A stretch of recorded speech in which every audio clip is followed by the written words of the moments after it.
नमस्कार साथियों। पिछली वीडियो में हम फ्रेंच रेवोल्यूशन के बारे में चर्चा कर रहे थे और उसी में मैंने आप लोगों के सामने फ्रांस का जो पॉलिटिकल सिस्टम था उसके बारे में कुछ बातें बताई थी। बेसिकली एक दो चीज़ें हैं जिनको हम फटाफट देख लेते हैं, फिर आगे बढ़ते हैं, क्योंकि आज के इस वीडियो में मैं आपको फ्रांस की सोसाइटी के बारे में बताने वाला हूँ।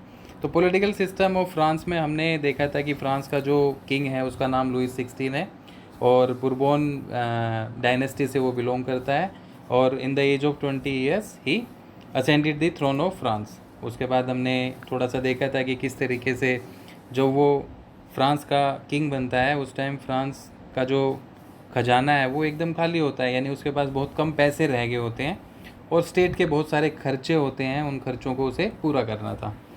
तो सवाल लास्ट में एक हमने ये छोड़ दिया था कि इन सारे के सारे खर्चों को पूरा करने के लिए जो सोर्स ऑफ इनकम है स्टेट का वो तो टैक्स होता है, तो टैक्स पे कौन करेगा, यानी who paid the taxes in France during the 18th century. तो उसी सवाल का जवाब आज ढूंढने के लिए हम लोगों को फ्रांस की सोसाइटी के बारे में चर्चा करनी है। तो बेसिकली साथियों, फ्रेंच सोसाइटी को अगर देखें तो फ्रेंच सोसाइटी 3 स्टेट्स में डिवाइडेड थी। 3 स्टेट्स, स्टेट का मतलब होता है कैटेगरी। फ्रांस के अंदर 18th सेंचुरी के पहले, या यूँ कहें कि फ्रेंच रेवोल्यूशन के पहले, किसी भी पर्सन का सोशल हायरार्की बताने के लिए स्टेट वर्ड का यूज़ किया जाता था। तो बेसिकली फ्रेंच सोसाइटी 3 पार्ट्स में, या यूँ कहें 3 हिस्सों में डिवाइड थी, जिसमें फर्स्ट स्टेट की अगर बात करें तो फर्स्ट स्टेट के अंदर क्लर्जी शामिल थे। क्लर्जी को हिंदी में कहा जाता है पादरी वर्ग। तो ये क्लर्जी जो थे बेसिकली ये चर्च से रिलेटेड जो स्पेशल फंक्शन होते थे उनको परफॉर्म करते थे। तो पादरियों का काम यही था कि चर्च के अंदर जो भी रिलीजियस एक्टिविटीज़ हो रही हैं, या चर्च के नाम पे जो भी रिलीजियस एक्टिविटीज़ हो रही हैं, या चर्च के नाम पे जो भी ऑर्डर्स जारी किए जा रहे हैं, ठीक है, उन सारे के सारे कामों को देखना, उनमें शामिल होना, उन ऑर्डर्स को इम्प्लीमेंट करवाना, चर्च के नाम पे टैक्सीज़ को कलेक्ट करना। तो इस तरीके के तमाम काम इस फर्स्ट स्टेट के लोगों का था। लेकिन यहाँ पे एक चीज़ मैंने मेंशन की है जो हमारी बुक में दी गई है कि जो फर्स्ट स्टेट है इसमें ये जो ग्रुप क्लर्जी का है, इन लोगों को प्रिविलेजेस मिले हुए थे बाय बर्थ। प्रिविलेजेस का मतलब क्या है? विशेषाधिकार। तो इन लोगों को जन्म से कुछ विशेषाधिकार प्राप्त होते थे और उसमें सबसे बड़ा विशेषाधिकार ये था कि फर्स्ट स्टेट के लोगों को किसी भी प्रकार का कोई भी टैक्स स्टेट को पे नहीं करना पड़ता था। तो ये था इनका प्रिविलेज राइट जो इनको बाय बर्थ मिला हुआ था। यानी क्लर्जी ग्रुप में किसी का भी जन्म होता है और आगे जाके जब वो इसी ग्रुप से जुड़ी हुई कोई भी रिलीजियस एक्टिविटी करता है, चर्च के साथ जुड़ता है, तो इस ग्रुप के अंदर पैदा हुए, बर्थ लिए हुए किसी भी इंसान को टैक्स देने की ज़रूरत नहीं थी। इसके बाद बात करते हैं साथियों सेकंड स्टेट की। सेकंड स्टेट में आते थे नोबिलिटी। नोबिलिटी को हिंदी में कहते हैं कुलीन। यानी इसमें वो लोग शामिल हैं जो फ्रांस के एडमिनिस्ट्रेटिव सिस्टम में शामिल है, यानी ये कह सकते हैं कि जो ऑफिशियल्स हैं वो इसमें शामिल हैं, ब्यूरोक्रेट्स इसमें शामिल हैं, ठीक है, कोर्ट से रिलेटेड जितने भी लोग हैं इसमें शामिल हैं, लुइस 16 के जो रिलेशन में जो लोग हैं वो इसमें शामिल हैं। तो ये सेकंड स्टेट था। तो सेकंड स्टेट बेसिकली इसमें नोबिलिटीज़ शामिल हैं और इनके पास भी बाय बर्थ प्रिविलेज राइट्स हुआ करते थे। और सबसे बड़ा प्रिविलेज राइट्स इनके पास भी क्या था कि इन्हें भी स्टेट को किसी भी प्रकार का कोई भी टैक्स देने की ज़रूरत नहीं थी। इसके साथ साथ इन लोगों को फ्यूडल प्रिविलेजेस भी मिला हुआ था। अब फ्यूडल प्रिविलेजेस का मतलब क्या है? तो हम लोग जानते हैं कि मेडिवल एजिस यूरोप के अंदर फ्यूडलिज्म हुआ करता था। फ्यूडलिज्म को हिंदी में कहते हैं सामंतवाद, ठीक है। बेसिकली एक लॉर्ड हुआ करता था, सामंत जिसको कहते हैं, उसका लैंड के ऊपर ओनरशिप होता था। वो लैंड दूसरे जो स्मॉल पीजेंट्स हैं, लैंडलेस लेबर हैं, उनको मिलती थी, कुछ को किराए पे मिलती थी। तो वो लोग वहाँ खेती करते थे और अपने लॉर्ड को उसका किराया पे करते थे। इसके साथ साथ लॉर्ड के लिए बहुत सारे काम भी करते थे। ठीक है, जैसे लॉर्ड के घरों में काम करना, उसके फील्ड्स में काम करना, उसके लिए आर्मी, जो वो आर्मी रखता था उस आर्मी में काम करना, तमाम तरीके के। तो फ्यूडल प्रिविलेजेस नोबिलिटी क्लास को मिले हुए थे, और ये लोग जितने पीजेंट्स थे उनसे जो भी ड्यूज़ थे, जो भी बकाया था, वो सारा का सारा वसूलने का काम करते थे। तो कहीं ना कहीं इन दो स्टेट का डिस्कशन करने से एक बात क्लियर हो जाती है कि फर्स्ट स्टेट के क्लर्जी और सेकंड स्टेट के नोबिलिटी, ये दोनों ग्रुप ऐसे हैं जिनको बाय बर्थ कुछ प्रिविलेजेस यानी विशेषाधिकार मिले हुए थे, और सबसे बड़ा विशेषाधिकार यही था कि इन्हें स्टेट को किसी भी प्रकार का कोई टैक्स नहीं देना पड़ता था। They were exempted from paying the tax to the state और Louis 16। Now we will discuss about the third state. Third state की बात करते हैं, और थर्ड स्टेट अपने आप में बड़ा इंटरेस्टिंग है। सबसे पहले तो हम देखते हैं कि थर्ड स्टेट के अंदर कौन कौन से ग्रुप शामिल हैं। तो थर्ड स्टेट के अंदर बिग बिजनेसमैन शामिल हैं, मर्चेंट शामिल हैं, कोर्ट ऑफिशियल्स शामिल हैं, लॉयर्स शामिल हैं। ये एक ग्रुप है। अगर इसको बारीकी से देखें तो हमें थोड़ा थोड़ा लगता है कि ये वो लोग होंगे जो कहीं ना कहीं ट्रेडिंग एक्टिविटीज़ से जुड़े हुए हैं, या फिर किसी न किसी प्रोफेशन से जुड़े हुए हैं। ठीक है, तो ये पहला ग्रुप है। थर्ड स्टेट में ही सेकंड ग्रुप है जिसमें पीजेंट्स एंड आर्टिजन्स शामिल हैं। पीजेंट्स मतलब किसान, आर्टिजन्स मतलब शिल्पकार, जो कुछ ना कुछ चीज़ें बनाने का काम करते हैं। इसी थर्ड स्टेट में एक तीसरा ग्रुप भी है जिसमें स्मॉल पीजेंट्स शामिल हैं, लैंडलेस लेबर शामिल हैं, सर्वेंट शामिल हैं। तो थर्ड स्टेट इन तीनों ग्रुप से मिलके बनता है। अगर इन तीनों ग्रुप्स को एक बार हम फिर से देखें तो थोड़ा सा हमें एक चीज़ समझ में आ जाती है कि इस ग्रुप के अंदर कहीं ना कहीं रिच और पुअर का कॉन्सेप्ट भी एग्जिस्ट कर रहा है। अगर देखें big businessman, merchant, court officials and lawyers को, तो कहीं ना कहीं ये पैसे वाले लोग हैं थर्ड स्टेट के।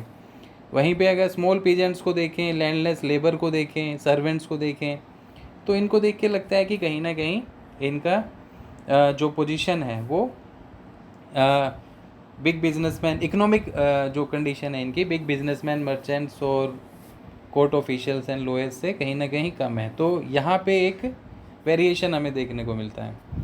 इसके साथ साथ अब हम ओवरऑल इस पूरी थर्ड स्टेट की बात कर लेते हैं एक बार, कि थर्ड स्टेट के पास कोई भी प्रिविलेज किसी भी प्रकार का नहीं होता था। They were considered as unprivileged, यानी जन्म से इनको किसी भी प्रकार का कोई विशेषाधिकार नहीं मिला हुआ था। और अभी तक हमने देखा ना तो फर्स्ट स्टेट और ना ही सेकंड स्टेट किसी भी प्रकार का टैक्स लुइस 16 को या फिर स्टेट को दे रही है। तो सवाल था कि टैक्स दे कौन रहा है। सो थर्ड स्टेट के जो लोग हैं, थर्ड स्टेट के ये जो तीनों ग्रुप्स हैं, इन्हें ही टैक्स पे करना पड़ता था स्टेट को। तो अगर फ्रांस की सोसाइटी को देखें तो फ्रांस की सोसाइटी में कहीं ना कहीं अनइक्वेलिटी तो एग्जिस्ट करती है, कि दो स्टेट हैं जिसमें नोबिलिटी और क्लर्जी हैं जिनको किसी प्रकार का कोई टैक्स नहीं देना पड़ रहा है, बल्कि उनके पास स्पेशल राइट्स भी हैं।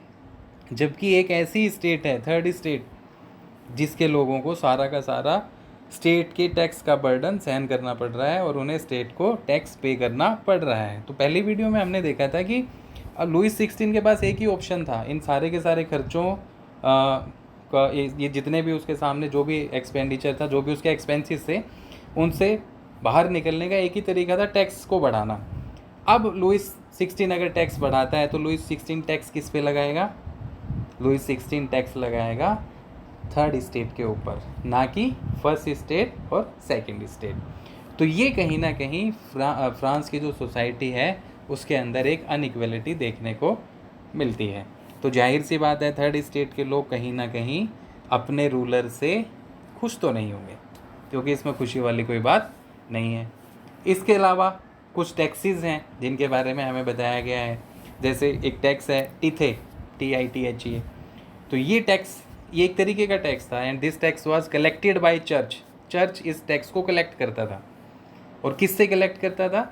So this church was collected from the peasants.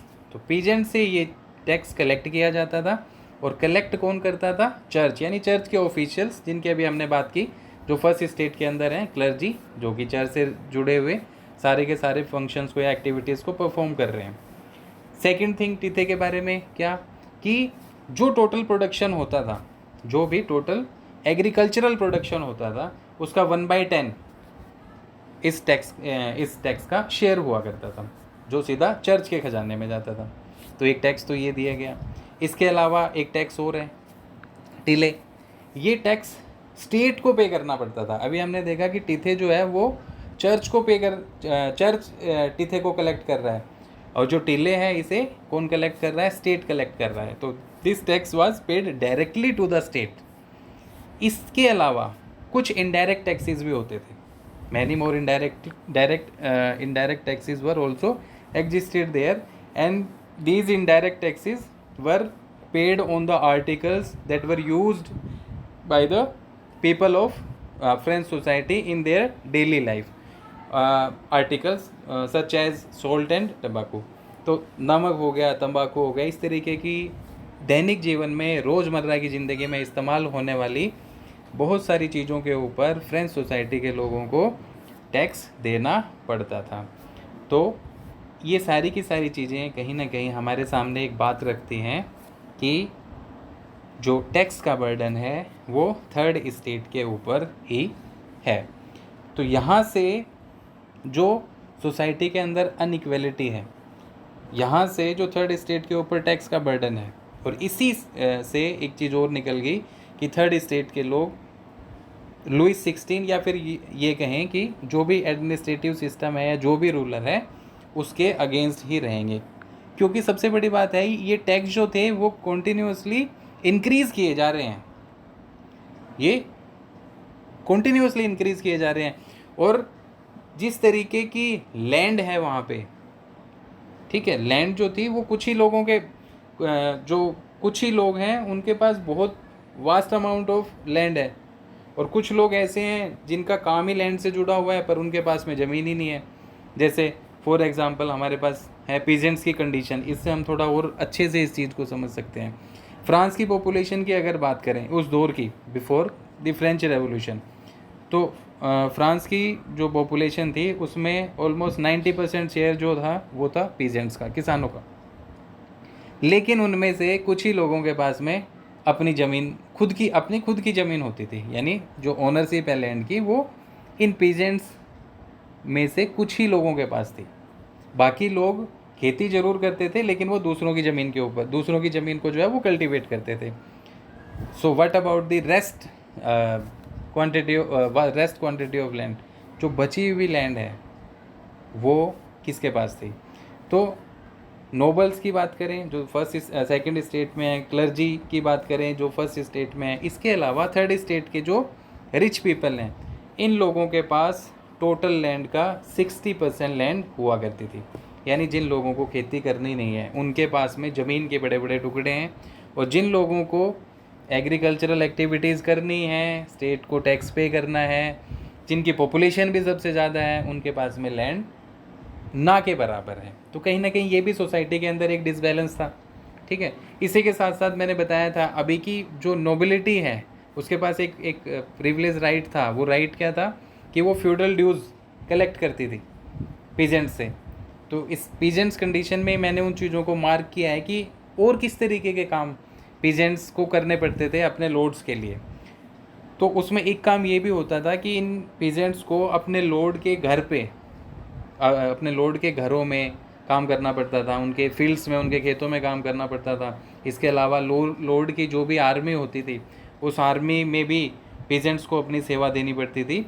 इसके अलावा पीजेंट्स को जो भी उस दौरान कंस्ट्रक्शन एक्टिविटी होती थी, for example building of roads है, तो इन सारी की सारी एक्टिविटीज़ में भी पार्टिसिपेट करना पड़ता था। और यहाँ पे किसानों की खुद की इच्छा शक्ति का कोई मतलब नहीं था कि अगर किसान मना कर दे कि नहीं मैं शामिल नहीं होऊंगा, ये सारे काम नहीं करूँगा, तो इस चीज़ का कोई औचित्य नहीं था, बल्कि ये सारे के सारे काम उन्हें लॉर्ड्स के दबाव में करने ही पड़ते थे। तो ये कहीं ना कहीं चीज़ें हमारे सामने स्पष्ट होती हैं कि फ्रेंच सोसाइटी में अनइक्वलिटीज़ थी, और इस अनइक्वलिटीज़ के चलते ही सोसाइटी में कुछ ही लोगों को स्टेट का सारा इकोनॉमिक बर्डन झेलना पड़ता था।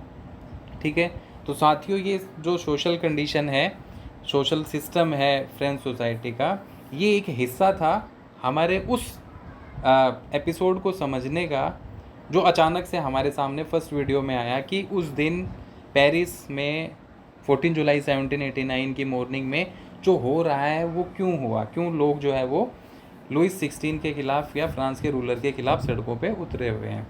तो आज के लिए इतना ही। बाकी इसके बाद जो नेक्स्ट पार्ट होगा उसमें हम फ्रांस की जो इकोनॉमिक कंडीशंस है उसके बारे में चर्चा करेंगे और फिर और कारणों को ढूंढेंगे कि ये फ्रेंच रेवोल्यूशन क्यों हुआ। तो थैंक यू साथियों।